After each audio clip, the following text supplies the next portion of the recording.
Deb, and I'm here to tell you about an awesome class I have coming up in January 2020 in San Diego, California.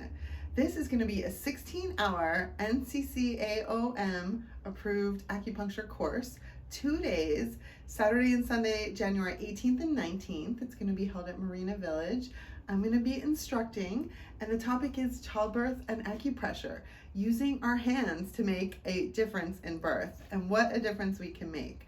So this is a great class for acupuncturists, anybody in the birth industry, massage therapists, and you can learn so many tools in this course to help with participating and supporting women in birth. You're going to learn things like understanding the physiology of birth. I'm going to do doula tips 101.